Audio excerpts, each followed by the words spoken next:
وہ حیا سلیمان نہیں ہے جن سے رات کے اندھیرے میں کوئی ڈراؤنی شکل بنا کر ملو تو وہ دن کی روشنی میں نہیں پہچانیں گے۔ وہ پورے ہجوم میں بھی اپنا بندہ ڈھونڈ نکالتے ہیں۔ میں اسی شکل پہ کوئی نارمل انسان والی شکل تو نہیں چڑھا سکتا نا؟ ہاں، بس کسی کو بیوقوف کرنا ہو تو میری مثال کافی ہے۔ وہ بغیر خفگی کے ہنس کر بولی تھی۔ پہلی دفعہ ایسی بات اس نے خفا نہیں کیا تھا۔ وہ ذرا مسکرا کر کہنے لگا۔ چند لمحے بیتے، خاموشی کے بوجھ نے زیتون کی شاخوں کو مزید بوجھل کر دیا تو وہ بولی، جہان، تمہاری زندگی کی سب سے بڑی خواہش کیا ہے؟ یہ کہ میں زندہ رہوں اور اس لمبی سی عمر میں اپنا کام کرتا رہوں۔ اندھیرے میں بھی وہ اس کے چہرے پہ وہ چمک دیکھ سکتی تھی۔ جواب اس کے لیے بہت مانوس تھی۔ بہت محبت ہے نا تمہیں اپنی جاب سے؟ بہت زیادہ۔ اس نے بس دو لفظ کہے۔ جذبات سے بوجھل لفظ مزید کہنا بیکار تھا۔ وہ تمہاری زندگی کی سب سے بڑی خواہش؟ یہ کہ میں ایک کتاب لکھوں جس میں قرآن کی آیات کے رموز پہ غور کروں، لفظوں میں چھپی پہیلیوں کو سلجھاؤں، ان کے نئے نئے مطلب آشکار کروں۔ کہتا ہے نا قرآن کہ اس میں نشانیاں ہیں، مگر ان لوگوں کے لیے جو غور و فکر کرتے ہیں۔ میں بھی ان میں سے بننا چاہتی ہوں۔ وہ محویت سے ہلکے سے مسکراہٹ کے ساتھ اسے سن رہا تھا۔ پھر کب لکھو گی یہ کتاب؟ کبھی نہ کبھی ضرور لکھوں گی، مگر پتہ ہے میں ایک بات جانتی ہوں کہ اگر دنیا کے سارے درخت قلم بن جائیں اور تمام سمندر روشنائی بن جائیں اور میں لکھنے بیٹھوں اور مجھے اس سے 2 گنا قلم اور روشنائی بھی دی جائے، تب بھی سارے قلم گھس جائیں گی، ساری روشنائیاں ختم ہو جائیں گی، مگر اللہ تعالیٰ کی باتیں ختم نہیں ہوں گی۔ پھر اس نے سر اٹھا کر درخت کی شاخوں کو دیکھا۔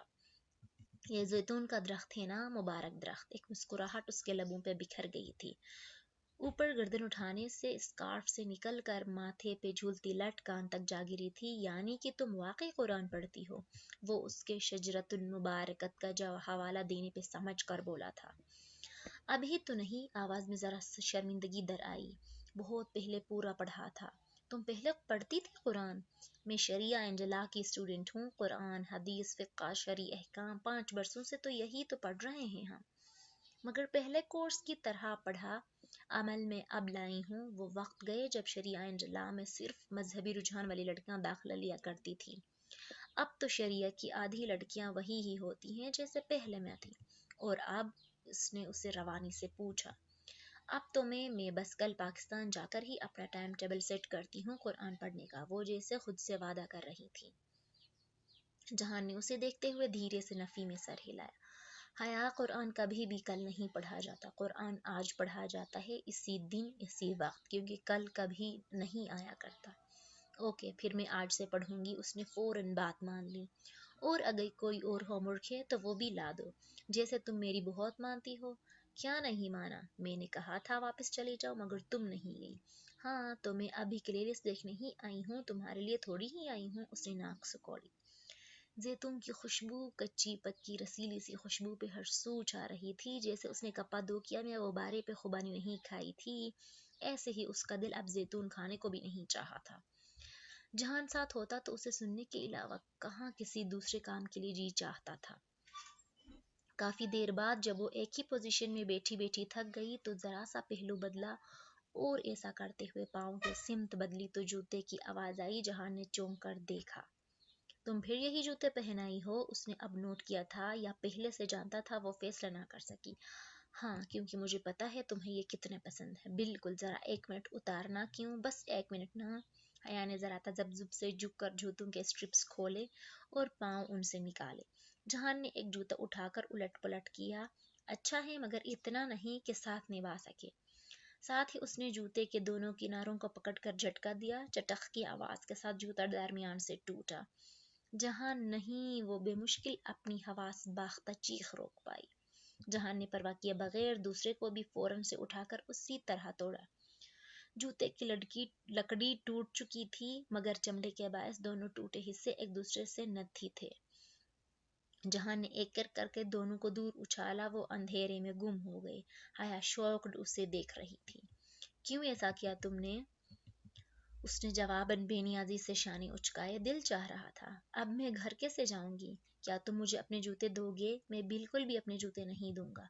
اور جو یہ یہاں اتنے پتھر، اتنے کانٹے اور جھاڑیاں ہیں، میں ان پہ کیسے ننگے پاؤں چل کر جاؤں گی؟ وہ خفگی سے بولی تھی۔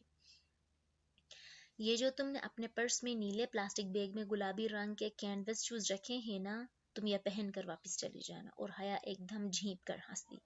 وہ ایک دفعہ پھر پکڑی گئی تھی، سوچا تھا اب اس کو خوب چڑھا کر واپسی پہ کینوس و شوز پہن لے گی، مگر وہ جہاں نہیں کیا جو بلا اجازت کسی کا بیگ نہ چیک کرے۔ میں دیکھنا چاہتی تھی کہ اگر میرا جوتا ٹوٹا تو تم مجھے جوتا دیتے ہو یا نہیں، اور تمہیں یقین تھا کہ میں نہیں دوں گا، اس لیے تم دوسرا جوڑا اٹھا لائی۔ ہاں، تمہارا کیا بھروسہ، اسی لیے پلان بھی میں نے تیار رکھا تھا، مگر یہ طے ہے کہ میں تمہیں نہیں آزما سکتی، اور تم بھلے مجھے کتنا ہی کیوں نہ آزماؤ، وہ محظوظ انداز میں بولی تھی۔ اور تم نے میرا بیگ چیک کیا، مطلب تمہیں مجھ پہ بھروسہ نہیں ہے؟ بات بھروسے کی نہیں ہے، پروفیشنلزم کی ہے۔ اصول ہوتے ہیں، اپنے اسکارٹس کو بغیر چیک کیا میں یہاں تک نہیں لا سکتا۔ اور کیا نکلا میرے پرس سے؟ وہ لطف اندوز ہوتی ہوئی پوچھ رہی تھی۔ ایک ٹوٹی ہوئی اینک، اور اس رومال میں کیا تھا؟ وہ ذرا چونکی، مسکراہٹ سمیٹی۔ تم نے اسے کھولا؟ آنکھوں میں بے چینی امڑ آئی۔ نہیں، آخری دفعہ سچ کب بولا تھا؟ ابھی 5 سیکنڈ پہلے، جب میں نے کہا تھا کہ میں نے اس کو نہیں کھولا۔ حیا خاموشی سے سامنے اندھیرے کو دیکھنے لگی۔ مبارک درخت کا سایہ اس پل مزید سیاہ ہو گیا تھا۔ میں نے بس آخری دفعہ سیب چنا، سوچا تھا کہ عائشہ کی طرح کا سفید موتی نکلے گا، یا پھر مرے ہوئے جانور کے سوا کچھ نہ ہوگا، مگر ان دونوں میں سے کچھ نہیں ہوا۔ پھر کیا نکلا؟ حیا نے ذرا مضطرب انداز سے نفی میں سر ہلایا۔ وہ کچھ اچھا نہیں ہے، قابل فخر نہیں۔ دکھاؤ۔ حیا نے بنا احتجاج کیے پرس کھولا، اندر سے وہ طے شدہ رومال اور ٹوٹی ہوئی اینک ایک ساتھ نکال لی۔ ایک ہاتھ میں اینک پکڑے، دوسرے کی ہتھیلی میں وہ رومال تھاما، پھر ہتھیلی جہان کے سامنے کر کے کھولی تو رومال کی ایک پوٹلی کھل کر آبشار کی طرح ہاتھ کے ارد گرد گر گئی۔ اب ہتھیلی پہ کاغذ کی طرح رکھے سفید رومال کے وسط میں کچھ رکھا نظر آ رہا تھا۔ جہان نے گردن ذرا آگے کر کے دیکھا اور مسکرایا۔ اور تم کہہ رہی تھی یہ اچھا نہیں ہے؟ حیا نے رومال کے سمت دیکھا جس کی این وسط میں ایک موتی چمک رہا تھا، سیاہ رنگ کا موتی۔ عائشہ کے موتی سفید نکلتے ہیں، سفید ہوتا ہے پاکیزگی، معصومیت، نیکی کی علامت، مگر میرا موتی سیاہ رنگ کا نکلا۔ بہت سے سفید موتیوں میں سے کسی اگلی ڈکلنگ کی طرح وہ اداسی سے موتی کو دیکھتے ہوئے کہہ رہی تھی۔ جہان نے سمجھ کر اس بات میں سر ہلایا۔ واقعی سیاہ تو برائی کا رنگ ہوتا ہے، جادو کی سب سے بری قسم سیاہ جادو کہلاتی ہے۔ گناہوں سے بھرا دل سیاہ دل ہوتا ہے، گنہگاروں کے چہرے سیاہ ہوں گے روز قیامت۔ اس کی بات پہ حیا کا چہرہ مزید بجھ گیا، مگر میجر احمد کی بات ابھی ختم نہیں ہوئی تھی۔ اور تم نے اس سے یہ اخذ کیا کہ سیاہ ایک برا رنگ ہے؟ انہوں نے نفی میں سر ہلایا۔ سیاہ وہ رنگ ہے جو دھنک کے سارے رنگ اپنے اندر جذب کر لیتا ہے۔ یہ ایک ڈارک رنگ ہے، اور ڈارک برے کو نہیں، ڈیپ گہرے کو کہتے ہیں۔ سارے رنگ اس میں مدفون ہیں، اور وہ اس کو کسی راز کی طرح چھپائے رکھتا ہے۔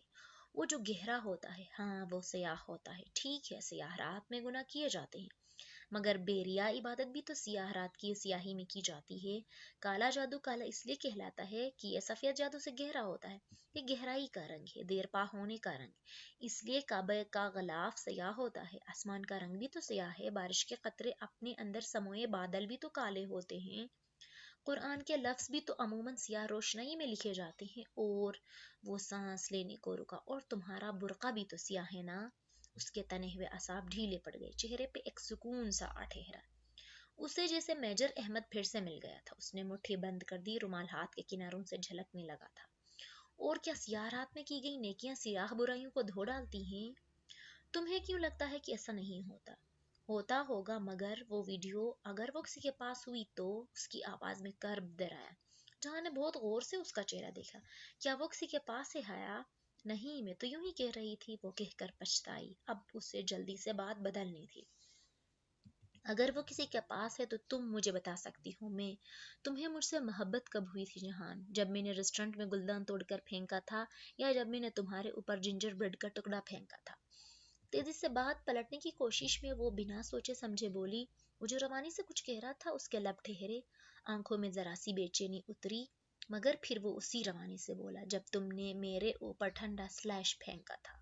وہ سانس روکے انہی ٹھہری ہوئی پتلیوں سے اسے دیکھنے گئی۔ چند لمحے سرحدی لکیر کے گرد سب کچھ رک گیا، اور پھر وہ دونوں ہنس دیے۔ دیکھ لو، مجھے بھی آتا ہے لوگوں سے جواب نکلوانا، اللہ ان لوگوں پر رحم کرے۔ وہ گردن پیچھے پھینکے ہنستی جا رہی تھی۔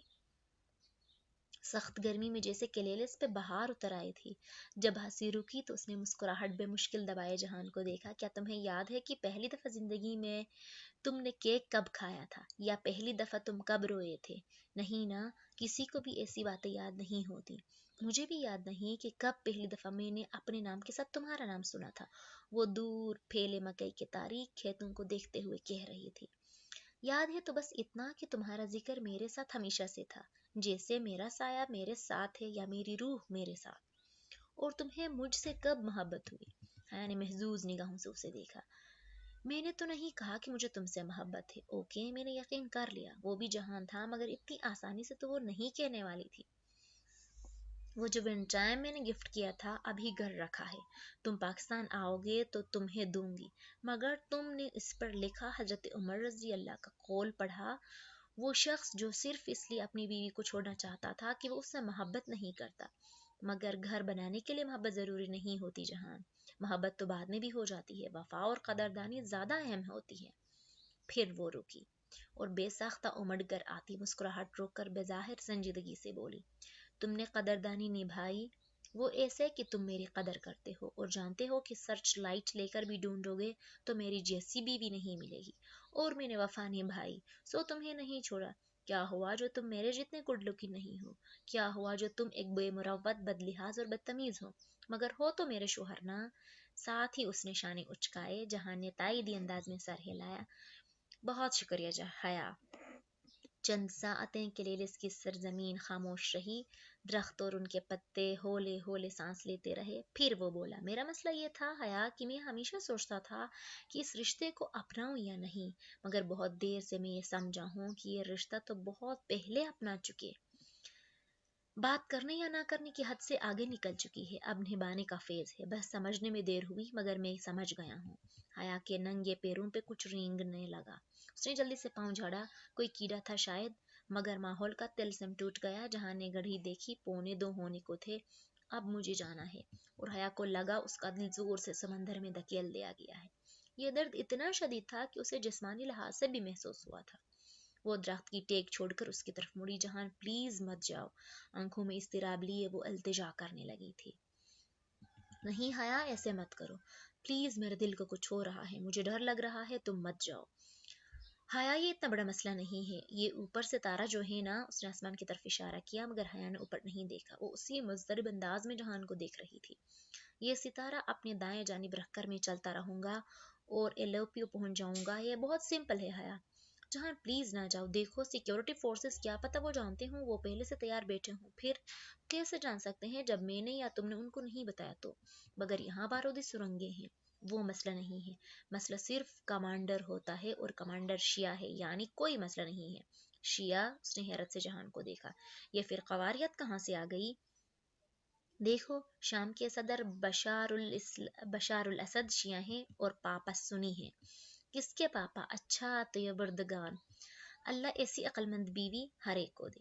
دیکھو، طیبردگان سنی ہے، سو جب بارڈر کا کمانڈر سنی ہوتا ہے تو آپ شام سے ترکی میں داخل ہو سکتے ہیں، سیکیورٹی نرم ہوتی ہے، مگر ترکی سے شام جانے میں مسئلہ ہوگا۔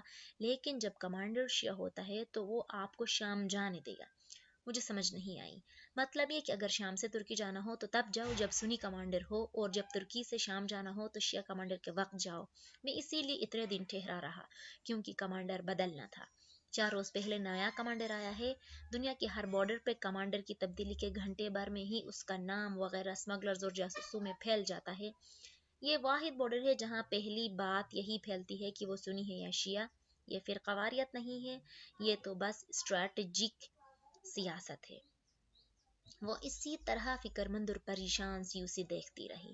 میں اگلے ہفتے منگل کے دن پاکستان آ جاؤں گا، میرا یقین کرو، حیا نے اس بات میں سر ہلایا۔ وہ اس کو روکنا چاہتی تھی، مگر اب یہ اس کے ہاتھ سے باہر تھا۔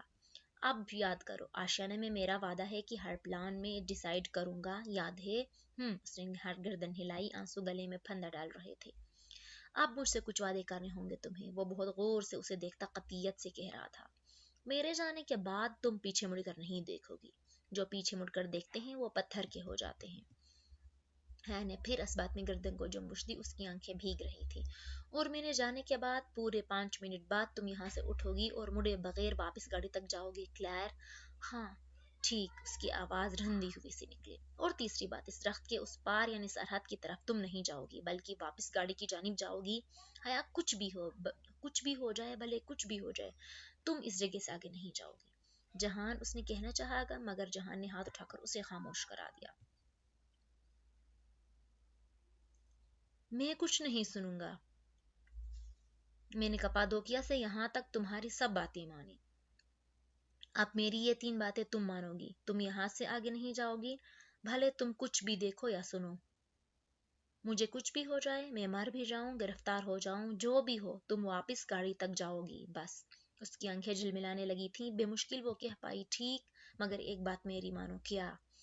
وہ جو تمہارا نقلی دانت سائنائڈ، وہ تم مجھے دے دو، میں اسے یہیں پھینک دوں گی، مگر میں اس خیال کے ساتھ نہیں رہ سکتی کہ تم اپنے منہ میں زہر۔ پلیز جہان۔ ساتھ ہی اس نے بند مٹھی کھولی، رومال بھی کھلتا چلا گیا۔ میں تمہارا دل نہیں توڑنا چاہتا۔ جہان نے چہرہ ذرا دوسری سمت کیا اور انگلی سے دانت سے کچھ نکالا۔ حیا نے آنکھیں بند کر لی۔ اس نے کوئی نوکدار چیز رومال پہ رکھی اور رومال بند کیا۔ حیا نے آنکھیں کھولیں اور پھر مٹھی بھینچ لی۔ گول موتی کو نوکدار چیز وہ محسوس کر سکتی تھی۔ چند لمحے وہ یوں ہی اسے دیکھتا رہا۔ رات گزرتی رہی۔ تمہیں پتہ ہے حیا، تم ان جنت کے پتوں میں بہت اچھی لگتی ہو۔ وہ بھیگی آنکھوں سے مسکرائی۔ تم بھی میجر احمد میں۔ اس کے چہرے پہ الجھن ابھری۔ تم نے کہا تھا کہ جنت کے پتے ہر وہ چیز ہوتے ہیں جو انسان رسوا ہونے کے بعد خود کو ڈھکنے اور دوبارہ عزت حاصل کرنے کے لیے اوڑھتا ہے۔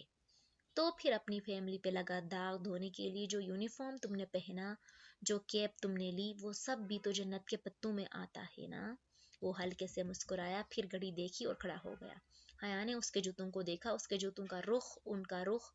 منگل کو آؤں گا میں ضرور۔ انسان کو کوئی چیز نہیں ہرا سکتی جب تک کہ وہ خود ہار مان نہ لے۔ میں نے کہا تھا قسمت ہرا سکتی ہے، مگر میں غلط تھا۔ قسمت انسان کو مار تو سکتی ہے مگر ہرا نہیں سکتی۔ اور پھر وہ درخت کے پیچھے چلا گیا۔ وہ مڑ کر بھی نہ دیکھ سکی۔ اس نے وعدہ کیا تھا۔ سو وہیں چپ کے بیٹھی رہی۔ اپنے دل کی دھڑکن، اپنے ہاتھوں کی لرزش، سب محسوس ہو رہا تھا اسے۔ ایک ہاتھ میں پوٹلی کے اندر موتی کی گولائی اور نقلی دانت کی چبھن، اور دوسرے میں وہ چونکی۔ اس کا دوسرا ہاتھ خالی تھا۔ اللہ اللہ، اس کے پیروں تلے سے زمین نکل گئی۔ ڈی جے کی ٹوٹی اینک، وہ ابھی اس کے ہاتھ میں تھی۔ پھر وہ پیر سے کیڑا جھاڑنے لگی تھی، تب وہ کہاں گئی؟ اس نے بدحواسی سے ہاتھ اندھیری زمین پر ادھر ادھر مارا۔ نوکیلے چھوٹے پتھر، گھاس کے سوکھے تنکے، مٹی، اینک نہ تھی۔ نہیں، پلیز نہیں، وہ ڈی جے کی اینک نہیں کھونا چاہتی تھی۔ وہ ایک دفعہ پھر سے ڈی جے کو نہیں کھونا چاہتی تھی۔ اس نے اندھوں کی طرح رومال والی بند مٹھی اور دوسرے کھلے ہاتھ سے مٹی کو ٹٹولا۔ کچھ بھی نہیں تھا۔ رومال پرس میں رکھنے کی غرض سے اس نے پرس کھولا اور پھر بس ایک نظر دیکھنے کے لیے پوٹلی کھولی۔ اندر سیاہ موتی کے ساتھ ایک ننھی سی چیز پڑی تھی، ایک سرمئی رنگ کا چھوٹا سا کنکر۔ جہان بے یقینی سے اس کے لب کھل گئے۔ پروفیشنلزم، اصول، اس سے ان پہ کوئی سمجھوتا نہ تھا۔ اس کا دل رکھنے کے لیے اس نے حیا کو تاثر دیا کہ وہ دانت نکال رہا ہے، مگر اپنے فرار کا واحد راستہ اس نے اپنے پاس ہی رکھا تھا۔ اس نے نیچے پڑے اس جیسے ہزاروں کنکروں میں سے ایک کو اٹھا کر رومال پہ رکھ دیا تھا۔ جہان بہت تکلیف سے اس نے مڑ کر درخت کی اوٹ سے اس پار دیکھا۔ پہلا وعدہ چھن سے ٹوٹا۔ دور سرحدی بارڈر تاریکی میں ڈوبی تھی، اتنی تاریکی کہ کچھ نہیں دکھائی دیتا تھا۔ اسی پل بجلی زور کی چمکی، پل بھر کو سب روشن ہوا، اور تب اسے دکھائی دیا ایک ہیولا جو ٹیڑھی چال چلتا سرحد کی طرف بڑھ رہا تھا۔ 5 منٹ کب کے گزر چکے تھے۔ دوسرا وعدہ بادلوں کی گرج میں تحلیل ہو گیا۔ وہ دم سادے بجلی چمکنے کا انتظار کرتی، اندھیرے میں آنکھیں پھاڑ پھاڑ کر ادھر دیکھ رہی تھی، مگر اب اس نے وہ ہیولا کھو دیا۔ گزرتے وقت کا احساس کر کے وہ اٹھی اور واپس جانے کے لیے قدم بڑھائے، ساتھ ہی وہ جھکے ہوئے زمین پہ ہاتھ مار کر اینک ڈھونڈ رہی تھی۔ دفعتاً قریب ہی اس کا ہاتھ کسی سخت شے سے ٹکرایا۔ اسٹریپ لکڑی۔ اس نے وہ چیز اٹھائی، ٹوٹی سرخ جوتی۔ اب اینک اور دوسرا جوتا ڈھونڈنا بیکار تھا۔ وہ سیدھی کھڑی ہوئی تاکہ واپس جا سکے۔ اب اسے پیچھے نہیں دیکھنا تھا، اپنے پرس کو پکڑا ہی تھا کہ دوسرے جوتے نکالے کہ ایک دم کہیں سے سورج نکل آیا۔ روشنی، آنکھیں چندی آتی روشنی۔ وہ تیزی سے واپس بیٹھی۔ کالی رات روشن ہو گئی تھی، جلتی بجھتی روشنی۔ اس نے ہراساں نگاہوں سے پلٹ کر دیکھا۔ سرحد پہ روشنی کے راؤنڈ فائر کیے جا رہے تھے۔ اندھیرے میں ہر طرف روشنی بکھرتی، مدھم ہوتی، پھر بکھرتی۔ سرحد بارڈر پہ ہیولے سے بھاگتے دکھائی دے رہے تھے۔ اس نے زمین پر پڑے ایک بڑے پتھر کو خالی ہاتھ سے سختی سے تھام لیا۔ دل دھک دھک کر رہا تھا۔